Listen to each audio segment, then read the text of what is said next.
Hello everyone, and welcome to the Narcissistic Abuse and Recovery Care Network. I'm Dean, your host, on this journey through narcissism and understanding the narcissist. Today I'm going to be presenting episode 27, the title of which is Why the Narcissist Goes Hot and Cold and Its Effects on Victims. This video will actually be in two parts. Part one will be pertaining mostly to adult content, and part two will actually be pertaining to how these things that the narcissist does affects children in their early years of life. So we're going to get right into it here, and I'm just going to say that when you're dealing with a narcissist, whether it's a greater level or an ultra level, this goes also for lessers, mid-ranges and stuff too.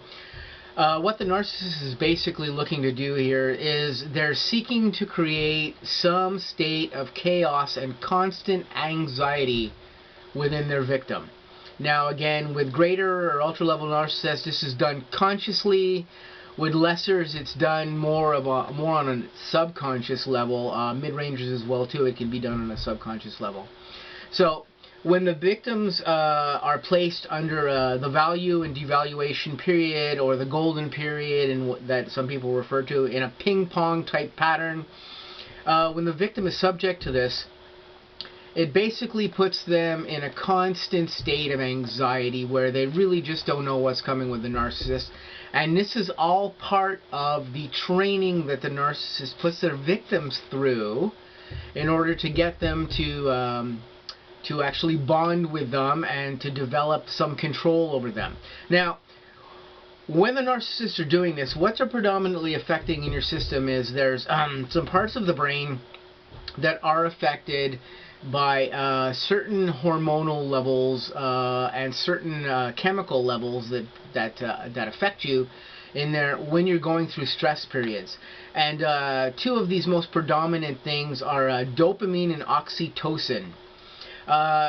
Dopamine, usually the things that affect you are D1 and D2 receptors that affect your brain.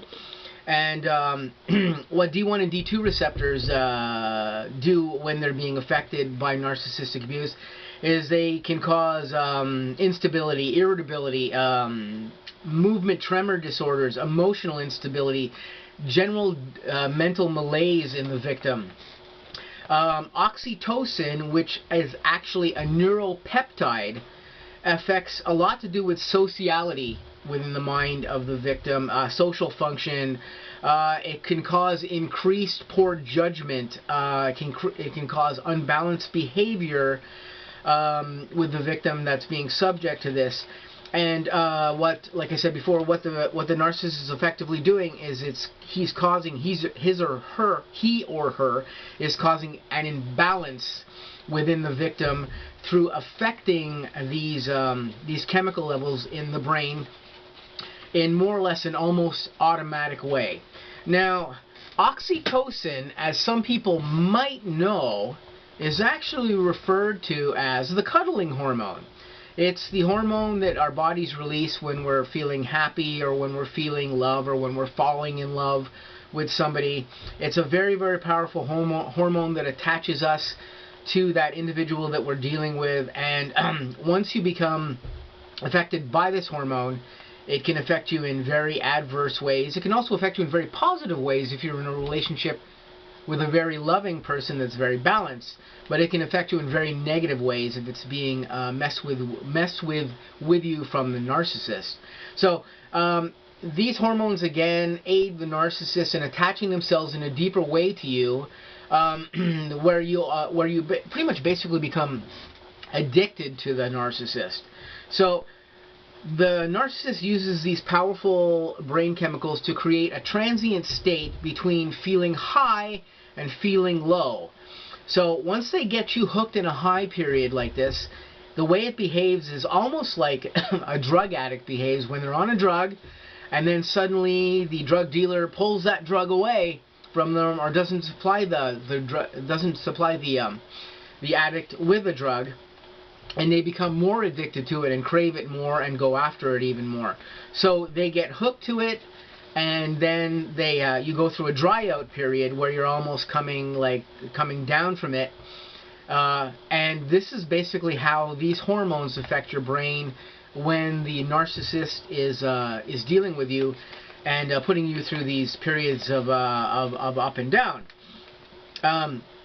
Breaking away from being addicted to the narcissist because of these chemicals can be a very vicious cycle that can be almost as hard to break as any drug addiction. So when you're dealing with a narcissist who is doing this and causing this imbalance in you, it's a very, very severe thing. When the narcissist has got you in those devaluation periods, you're craving that attention that the narcissist has given you back to you. And this further exacerbates this whole situation with the oxytocin and with the dopamine in your brain being out of balance. And this can literally put the victim through periods where they actually feel crazy. They feel like they're losing their mind because their mind has become so imbalanced because of this imbalance of chemicals and the imbalance with the behavior with the narcissist. So this combination of neurochemistry and what we consider to be endogenous opioids, which is what these chemicals are in the brain, it creates a massively powerful addictive attachment between you and the narcissist, and that can lead to all kinds of other brain things going on. It can lead to PTSD, to CPTSD, both of these things being a post-traumatic stress disorder or complex post-traumatic stress disorder, as well as a whole array of other things that can affect the brain in very negative ways. So this kind of despondency that we go through when we're dealing with narcissists in this instance, sometimes it can be looked upon as codependence with the narcissist, but that's actually not really what it is. What it is you've just become addicted to this narcissist because of the chemical imbalance in you, and this is affecting your neurocircuitry and causing dysfunctional elemental things within the brain that almost mimic drug dependency. And again, these things are usually heralded by an almost abnormal brain state as far as the way we feel and the way we're functioning, because in the victim is suddenly all messed up because of these chemical and hormonal imbalances.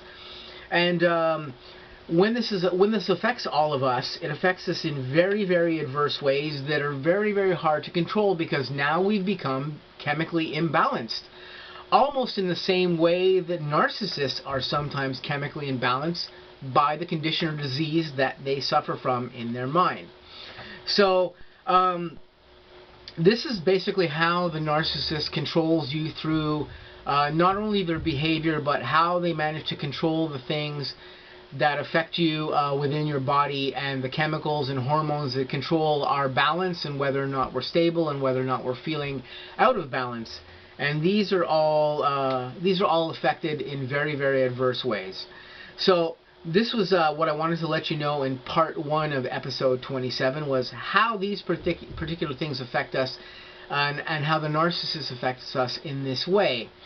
So I'm going to leave it here for this particular thing, and we're going to I'm going to be presenting part 2 of episode 27 here, which will address how this affects children.